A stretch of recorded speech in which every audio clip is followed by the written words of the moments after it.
Thank you, Alan. I guess everybody's warmed up now.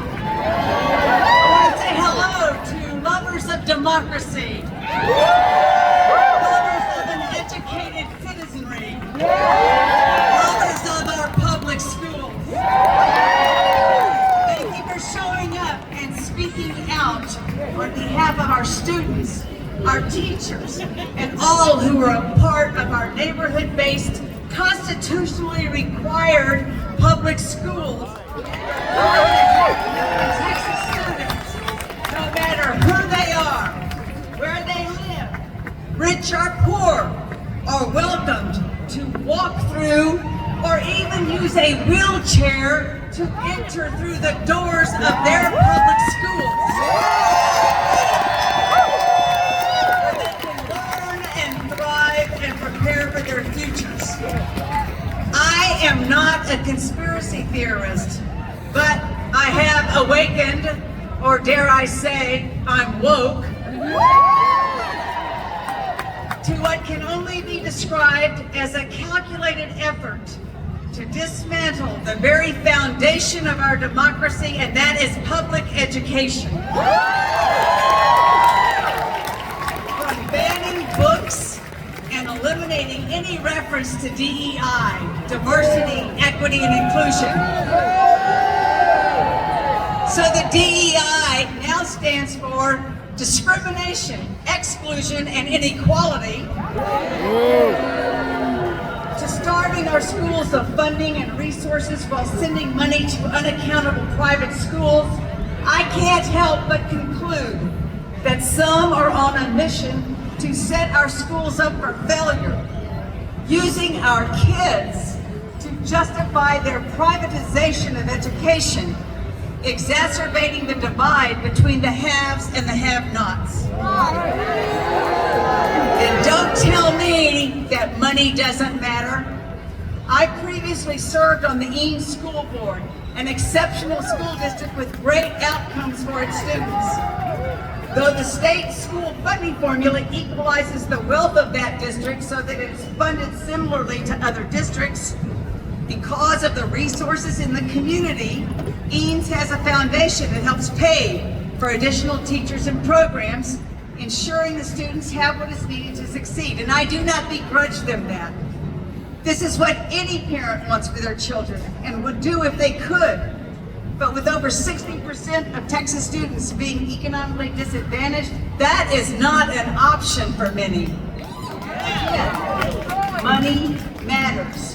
Funding matters. Examples right here that demonstrate that reality. Despite what we hear from Governor Abbott and others in this building, we are not spending more money on Texas students. In fact, according to the Legislative Budget Board, when adjusted for population growth and inflation, the state is actually spending less than it did over the past decade. That we have had an over 40% increase in special education students that require substantially more funding and have gone through a pandemic and are losing federal dollars that have been used to help students overcome the learning losses resulting from the pandemic. In fact, since the last time the state increased the basic allotment in the school funding formula in 2019, we have seen a 22% inflation rate. So just to keep up with inflation and maintain the purchasing power of $1 in 2019 would require the state to provide an additional $20 billion in our biennial budget. So what is actually being proposed? $7.7 billion. That is absolutely a lot of money, but that's not $20 billion. That amount provides an increase in the basic allotment of just $395 per student, which is only about a third of what is needed just to maintain, not increase, just to maintain the 2019 level of funding. It should be $1,300 per student.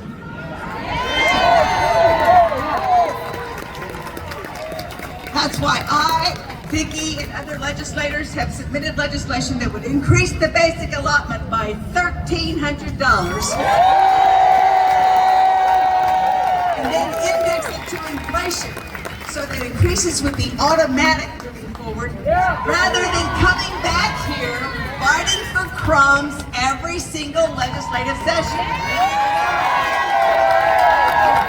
And raising the basic allotment not only provides desperately needed resources for our students, it also decreases property taxes and decreases recapture. It is a win-win-win. The voucher stamp is a calculated distraction, a proverbial wolf in sheep's clothing, masquerading as parental choice when the choice of the majority of parents, grandparents, and Texans is to fully fund our neighborhood schools. The time is now. Our kids can't wait. They deserve grown-ups to actually be grown up and take care of business, because their very futures and the future of our country depends on it. As America's founders recognized, for a democracy to survive, it must derive its just power from the consent of the governed, and that it is public education that makes that possible. So thanks to all of you here today for being the grown-ups in the room and demanding fully funded quality education, public education for all Texas students, ensuring that this great democratic experiment continues to thrive. Save our schools!